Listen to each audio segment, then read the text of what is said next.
네, 오늘 주께서 주시는 말씀은 마가복음 12장 13절에서 17절까지의 말씀입니다. 신약 75면에 있습니다. 마가복음 12장 13절에서 17절까지의 말씀을 여러분과 제가 교독하면서 봉독하면 좋겠습니다. 신약 75면에 있습니다. 그들이 예수의 말씀을 책잡으려 하여 바리새인과 헤롯 땅 중에서 사람을 보내매 와서 이르되 선생님이여 우리가 아노니 당신은 참되시고 아무도 꺼리는 일이 없으시니 이는 사람을 외모로 보지 않고 오직 진리로서 하나님의 도를 가르치심이니이다. 가이사에게 세금을 바치는 것이 옳으니까 옳지 아니하니까 우리가 바치리이까 말리이까 한데 예수께서 그 외식함을 아시고 이르시되 어찌하여 나를 시험하느냐 데나리온 하나를 가져다가 내게 보이라 하시니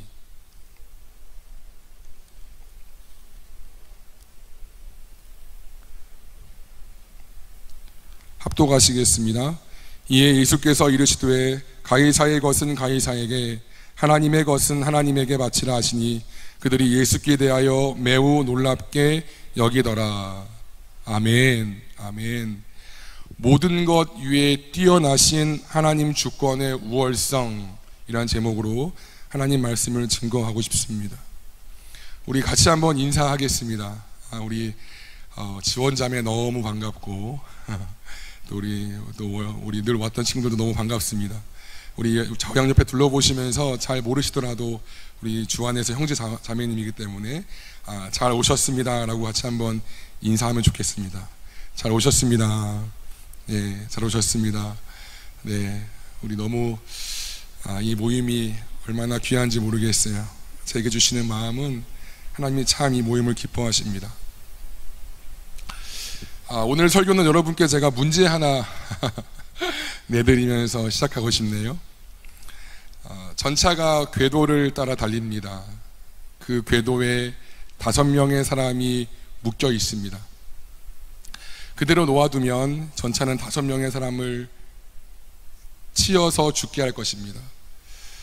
나는 그 전차 옆에 레버를 당길 수 있는 위치에 있습니다. 내가 만약 레버를 당긴다면 그 레일이 바뀌면서 그 5명은 살 수 있습니다. 하지만 바뀐 레일에 또 다른 한 명이 묶여 있기 때문에 5명은 살릴 수 있겠으나 한 명은 죽게 되는 것이지요. 나는 2가지 선택을 할 수 있습니다. 그대로 있거나 레버를 당기거나. 그대로 있다면 아무것도 하지 않고 그대로 있다면 나는 5명이 죽게 되지만 나는 도덕적으로 그렇게 큰 어려운 죄책감은 느끼지 않을 것입니다. 반면에 레버를 당긴다면 나는 5명을 살릴 수 있지만 1명이 죽게 될 것입니다. 여러분 어떻게 선택하시겠습니까? 물론 현실에서 일어나면 안 되는 그런 것이지만요.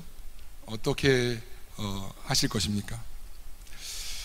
한 번쯤 들어보았을 이 문제는 인간의 도덕성을 실험하는 것으로 유명한 트롤리 문제입니다.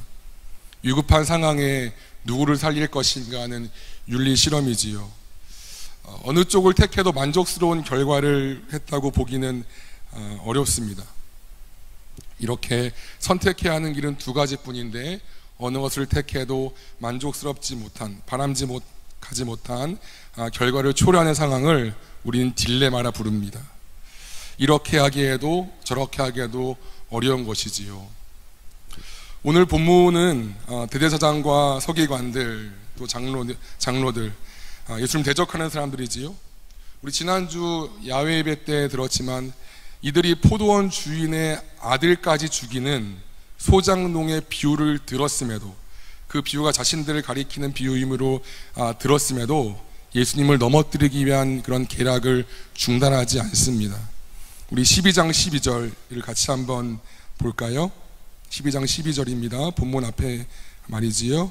같이 한번 읽겠습니다. 시작.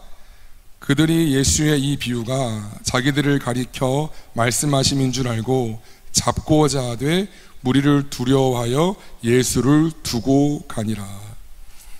이 비유를 듣고 잠시 동안은 물러났어요. 예수님을 두고 한 발 물러났죠. 후퇴한 것이지요.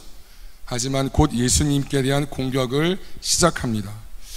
이번엔 종교 지도자들은 자신들이 잡을 수 없기에 바리새인들과 헤롯 당원들을 보냅니다. 우리 13절 본문을 같이 한번 통독하시겠습니다. 시작. 그들이 예수의 말씀을 책잡으려 하여 바리새인과 헤롯 당 중에서 사람을 보내매.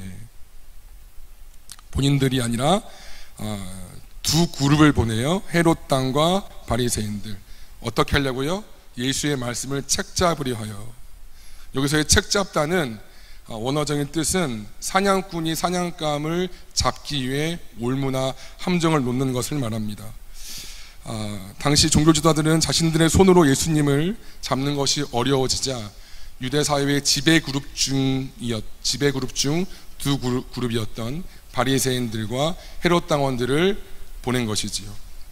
그런데 사실 이 바리새인과 헤롯 당원들은 서로 가깝지 않았습니다. 서로 반대하는 집단이었어요. 바리새파 사람들은 여러분 잘 알고 계시죠? 율법을 잘 알고 있고, 그렇지 못한 사람들을 땅의 백성, 본인은 하늘 백성이고 땅의 백성이라 부르며 경멸했습니다. 세리와 죄인들은 말할 것도 없겠지요. 특히 세리는 동족의 피를 빨아 로마에 바치는 사람으로서 더욱더 경멸했습니다. 그들은 당연히 로마에 세금 내는 것을 반대했겠지요. 바리새인 중에도 두 파가 있었어요. 그래도 로마의 법을 지켜야 되지 않겠냐라는 힐렐 학파라는 온건파가 있었고요. 아니야, 이들은 절대 우리가 타협할 수 없어, 율법에 어긋난 이들과 우리는 상종할 수 없어 라는 강경파인 샴마이 학파가 되어 있습니다. 근데 샴마이 학파를 보낸 것이지요. 더 강경하게 반감을 갖는 대표 집단을 보낸 것입니다. 반면에 헤롯 당은 반대예요. 친로마적입니다. 이들은 기원이 유대 민족이 아니에요. 에돔 족속으로서 로마의 기생에서 이스라엘의 지배권을 얻은 자입니다. 때문에 메시아 운동과도 별로 관계가 없었고요. 로마의 기생에서 기득권을 얻었기 때문에 세금 내는 것도 좋아했지요. 이들은 원래 두 집단은 상극이었어요. 하지만 단 하나의 목적을 위해서 뭉친 것입니다. 뭐죠? 예수 타도, 예수 제거. 서로는 종교적으로 정치적으로 원래 상극이었고 비난했던 사람들이었는데 단 하나의 목적, 예수님을 제거하기 위해서 모인 것입니다.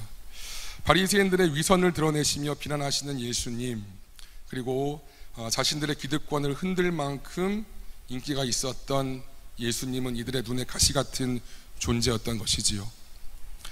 수천 년 전 그 높은 바벨탑을 쌓는데도 하나님을 대적하기 위한 것이라면 서로 헐뜯고 죽였던 그 악한 것들이 동일하게 예수님 시대에도 예수님을 제거하기 위해서 악은 연합하고 지금도 하나 예수님과 교회를 탄압하기 위해서 악은 연합합니다. 이들이 찾아와서 예수님을 인정하고 높이는 척하면서 질문을 해요. 근데 그 형태가 아주 뱀의 혀같이 간교합니다. 우리 14절을 다 같이 보실게요. 14절입니다.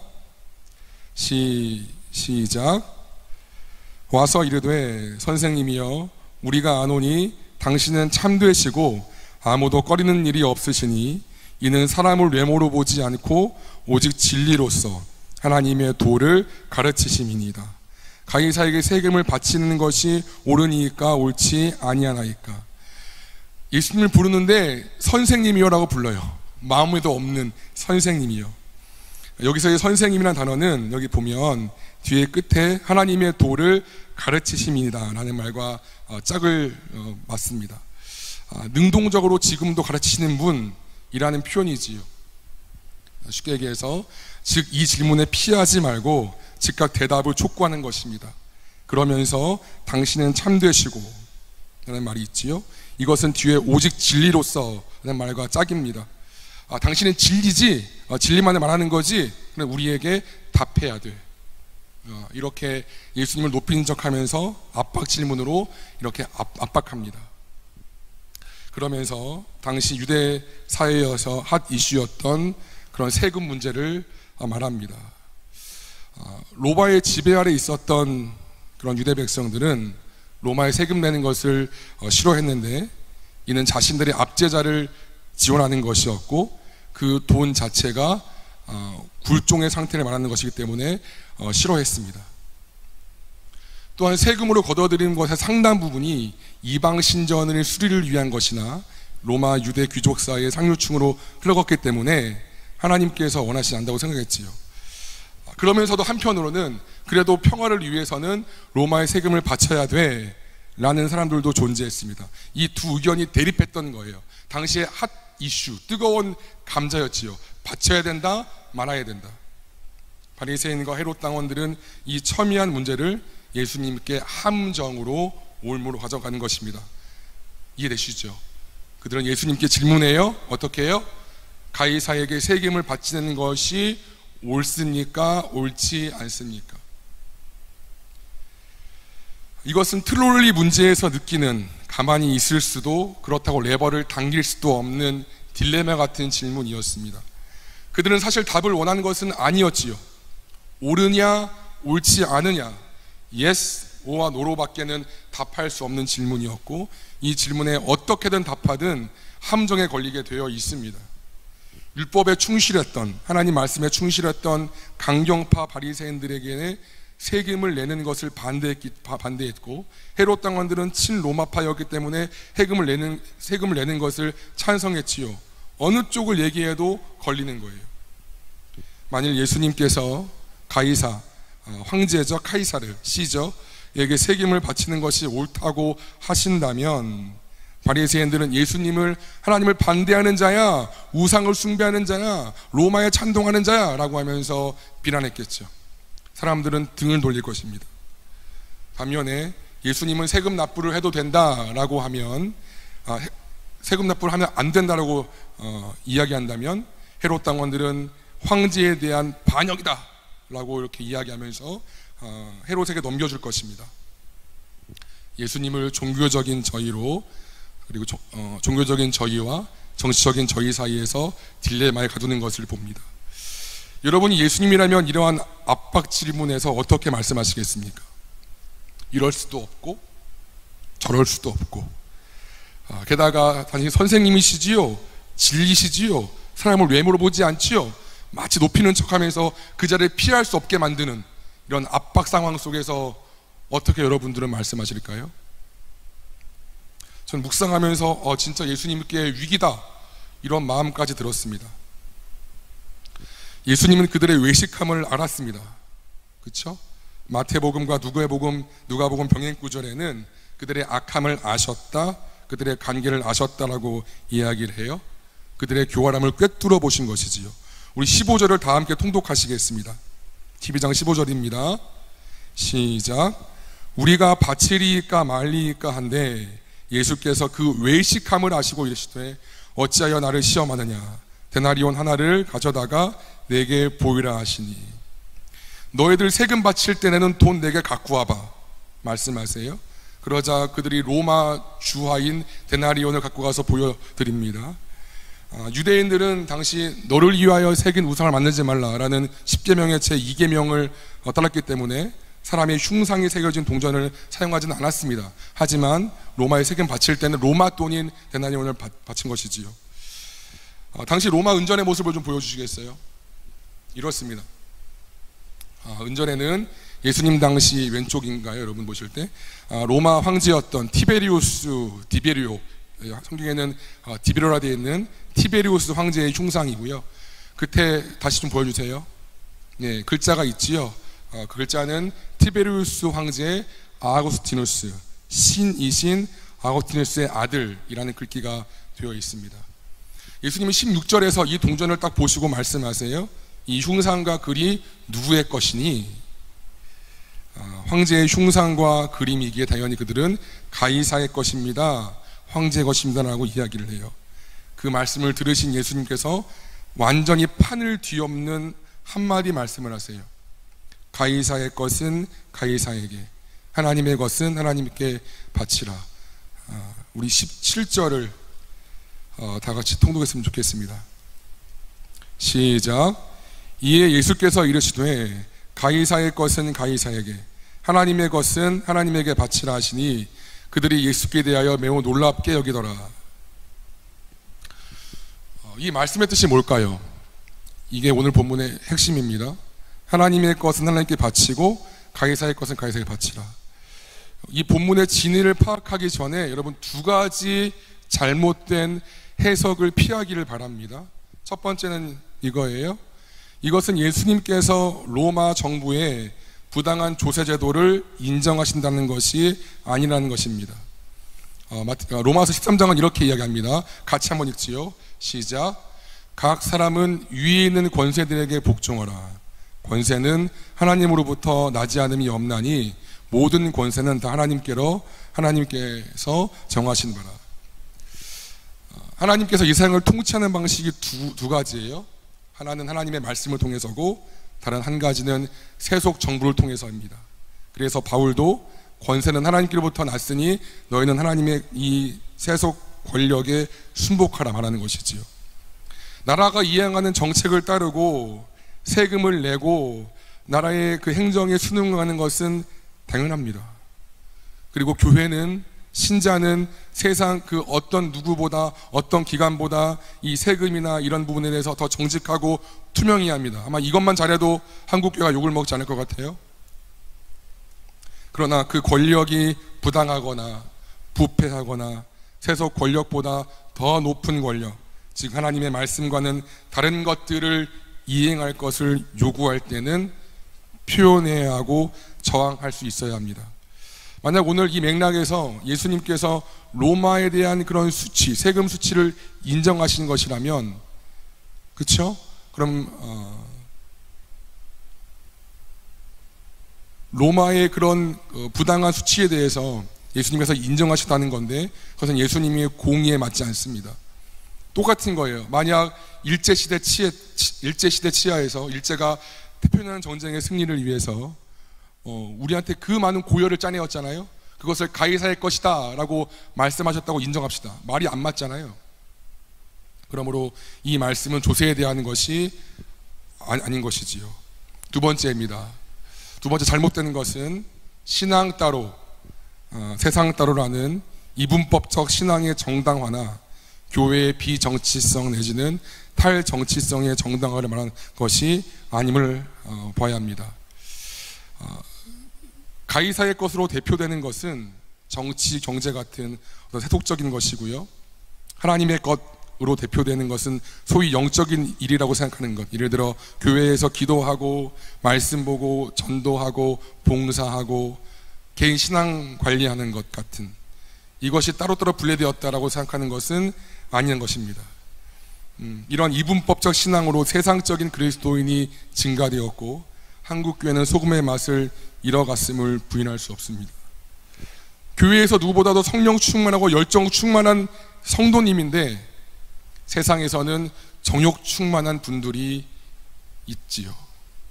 이 같은 성도를 원하시는 것은 아닐 것입니다. 우리 주님이. 교회의 비정치성은 어떨까요? 탈정치성은 어떨까요? 교회가 세상에서 목소리 내면 안 돼. 그저 교회는 하나님께 예배드리고 전도하면 돼. 아멘. 맞지요. 교회의 본질은 예배와 선교입니다. 이것이 교회의 본질입니다. 그러나 세상이 그 예배와 전도를 방해했을 때, 방해하는 것으로 구조가 흘러갈 때 어떻게 해야 할까요? 지난번에도 말씀 제가 한번 드렸던 것 같아요. 우리가 그렇게 큰 관심이 있나요? 없어서 그렇지 차별금지법 통과가 눈앞에 있습니다. 국회 통과 직전에 있습니다. 여러분, 만약 하나님을 대적하는 이 악법이 통과되면 우리 아이들 모든 교과서에 남성과 여성, 양성평등 말고요, 그냥 성평등입니다. 여러 성 중에 평등, 동성연애, 동성애나 동성결혼이 틀린 것이 아닌 것이고 그저 여러 사랑의 모습 중에 하나라고 기록이 되고 그런 결혼도 인정합니다. 그걸 보호받아요. 뭘로요? 법적으로요. 그러면 그것과 다른 것을 가르칠 때 문제가 생기고 법이 둘러진다는 것은 판이 만들어진다는 거거든요. 굉장히 위험한 것이죠. 우리 교회가 힘을 다하여 주일에, 이 거룩한 주일에 하나님 말씀대로 다음 세대 키우려고 애를 써요. 하지만 월화수목금토 학교와 학원 모든 교육기관에서 반기독교적 내용을 우리 아이들에게 가르친다면 무슨 수로 그 파도를 이길 수 있을까요? 그런데도 교회는 기도만 하면 돼, 그러면 주님이 다 하셔, 또는 성도들 생각이 다르기 때문에 그렇게 말하면 안 돼 라고 언제까지 그러고 있을까요?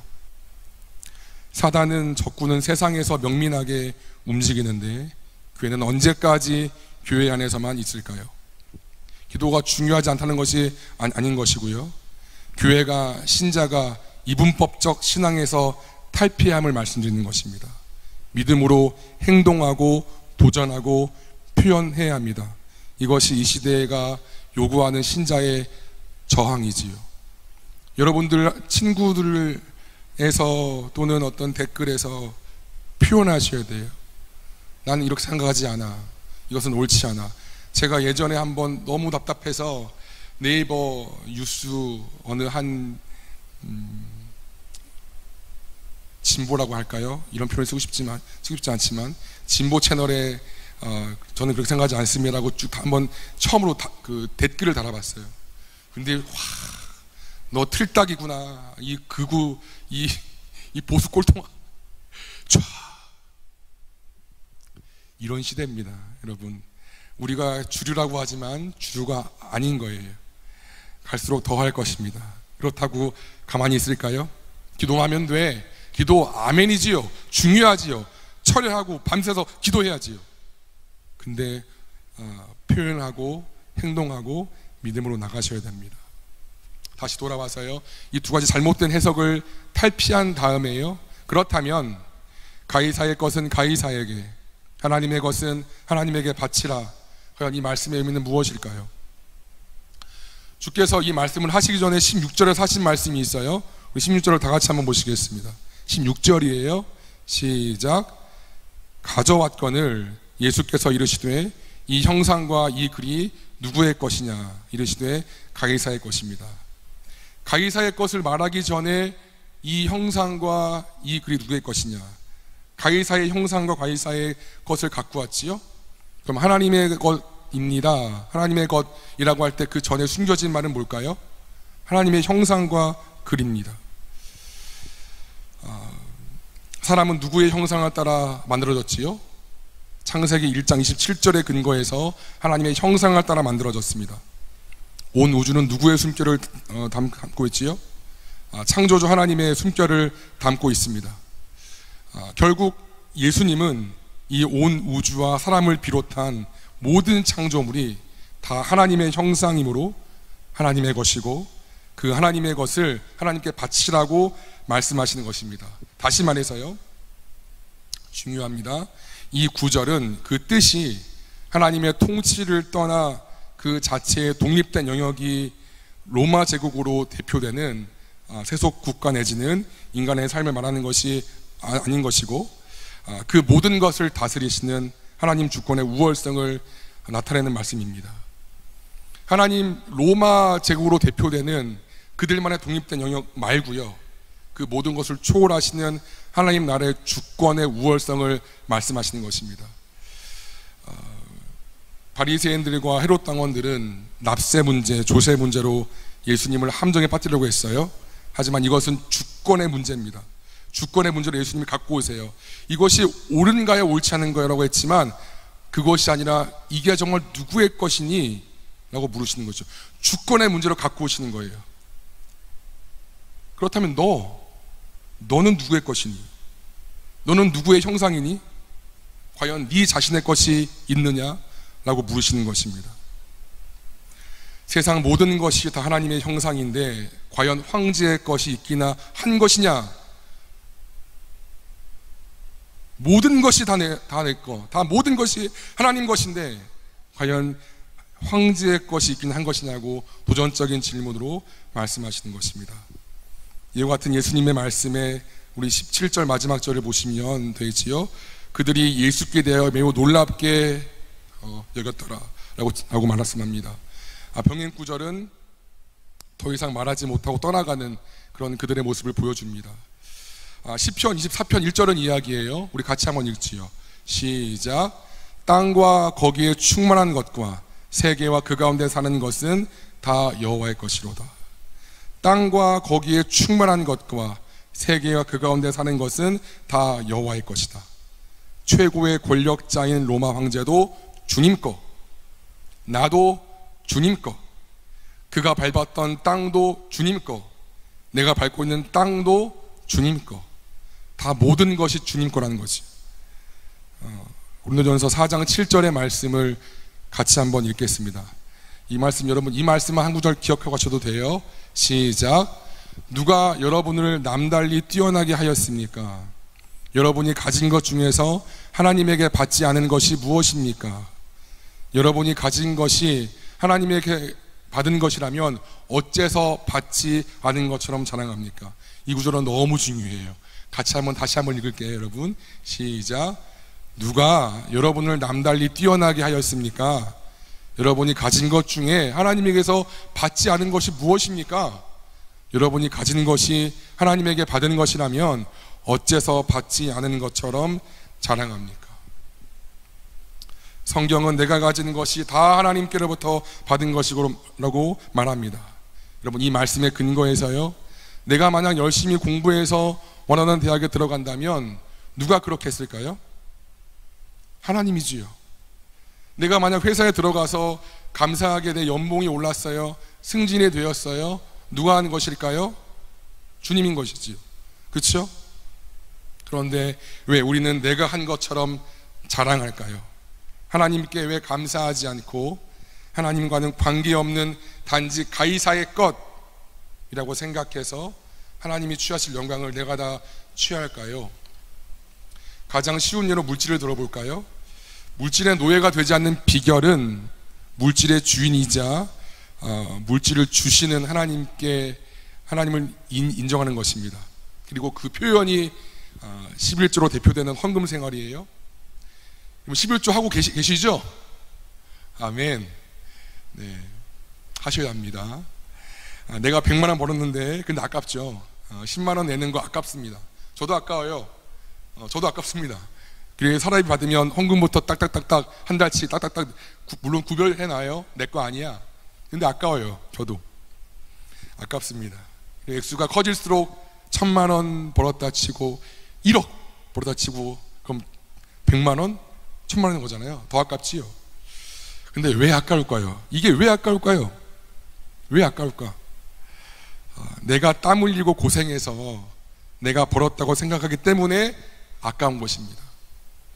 하나님의 것이 아니라 가이사의 것이라고 생각하기 때문에 아깝습니다. 그런데 100만 원 전체가 하나님께서 주셨다고 생각해 봅시다. 내가 그 회사에 들어갈 수 있는 은혜를 주셨고, 내가 탁월하게 일할 수 있는 머리와 능력을 주셨고, 나를 도울 수 있는 여러 손길들을 주셨다고 한번 생각해 봅시다. 여러분 어린아이가 글을 쓸 때 이렇게 보셨어요? 글씨체를 쓰잖아요. 근데 잘 못 써요. 그럼 엄마가 이 손 위에 덮고 쓰잖아요. 이렇게 손을 덮어주고 씁니다. 그런 거 보셨지요? 아이가 다 쓰면 엄마 나 다 썼어요. 잘 썼지요? 그래요. 그러면 그 엄마는 아이고 우리에게 잘 썼어요. 아이고 잘했어요. 그렇게 하지요. 같이 기뻐하고 칭찬합니다. 근데 그 글씨는 정작 엄마가 썼지요. 우리가 열심히 공부하고 일해서 얻은 수학도 이와 같다는 것입니다. 주님이 우리 정당한 수고에 아이고 우리 현준이 잘했네, 우리 미선이 잘했네 라고 칭찬하세요. 정말 가시고 진짜 진심으로 칭찬하시고, 그래 너 수고했어 내가 알아 라고 칭찬해 주세요. 너무 멋져요 우리 하나님. 근데 하나님께서 하셨지요. 내가 했을까요? 물론 난 펜을 잡았으니까. 근데 하나님께서 다 쓰신 것이지요. 이것이 바울이 말하는 우리가 하여야 할 일을 했을 뿐이라, 우리가 무익한 종이라, 이런 성경 표현이 되어 있거든요. 같은 뜻인 거지요. 제가 하는 것 같지 물론 제가 마이크 잡고 얘기하지요. 근데 누가 하지요? 제 위에 지금 누가 있지요? 하나님의 손이 나를 붙잡고 말하게 하시니까 누가 한 거지요? 주님이 하신 것이지요. 할렐루야. 그 은혜를 알면 래퍼 BY처럼 10억, 11조 1억을 해도 아깝지 않습니다. 10억을 다 드려야 되는데 고작 1억밖에 안 드리니까 아깝지 않죠. 그래서 10에 2조, 10에 3조도 할 수 있는 믿음이 부어집니다. 결국 이 말씀, 가이사의 것, 하나님의 것은 주권의 문제이고 사랑의 문제입니다. 11조 10만 원은 우리가 아깝지만 다 들고 있는 아이폰, 특정 브랜드 얘기해야 되나? 갤럭시 같은 100만 원, 200만 원, 물론 약정이지만 아깝지 않죠? 왜일까요? 그것이 아깝지 않은 이유는 주님보다 그것들을 사랑하기 때문에, 정확히 얘기하면, 더 정확히는 주님보다 가이사된 나를 더 사랑하기 때문에 아깝지가 않게 느껴집니다. 질문 드릴게요. 오늘 나는 모든 것 위에 뛰어나신 하나님의 주권, 하나님의 주인됨을 인정할까요? 그 주권을 인정한다면 내 삶의 어느 영역에서, 어떤 부분에서 바뀌어야 할까요? 행여 하나님과 나를 가이사의 것, 하나님의 것, 나만의 로마 제국에서 나라는 가이사의 것을 취하고 있지는 않는지요? 이 말씀을 통해서 묵상하기를 원합니다. 조세 문제 아닌 것이고요, 이건 주권의 문제예요. 말씀을 정리합니다. 가이사의 것은 가이사에게, 하나님의 것은 하나님에게 바치라는 말씀은 실은 트롤리 문제 같은 딜레마가 보다는 우리가 세상에서 열심히 일을 해야 하고 정직하게 맡겨진 것들을 해야 함이 맞습니다. 그러나 이 사실에서 반드시 기억할 것은 이 모든 것이 하나님의 것이고 하나님의 주권 아래 있다는 것을 기억하십시다. 또한 나의 생명, 호흡, 능력, 에너지, 두 발로 서 있고 있는 지금 이 순간까지 그 모든 것이 그분 아래에 있고 그분으로 왔음을 기억하십시다. 그러므로 여러분, 나라는 가이사에게 매여서 나를 섬기는, 나에게만 바치는 가짜 신앙인이 되지 않기를 간구합니다. 그리고 하나님께로부터 온 것 마땅히 하나님께로부터 올려드리는, 하나님께 올려드리는 진짜 신앙이 될 수 있기를 기도합니다. 이렇게 내가 먼저 하나님의 존재, 하나님의 주권을 인정하는 신앙인이 되었을 때 하나님도 하나님의 나라에서, 그분의 나라에서 나의 존재를 인정해 주실 것입니다. 내 삶과 모든 창조 세계를 덮고 있는 하나님의 주권은, 하나님의 주권의 우월성을 인정하고 거기에 순복하는 우리 모두가 되기를 간절히 축원합니다. 이러한 은혜를 누리는 우리 거룩한 백성 되기를 간절히 소망합니다. 아멘.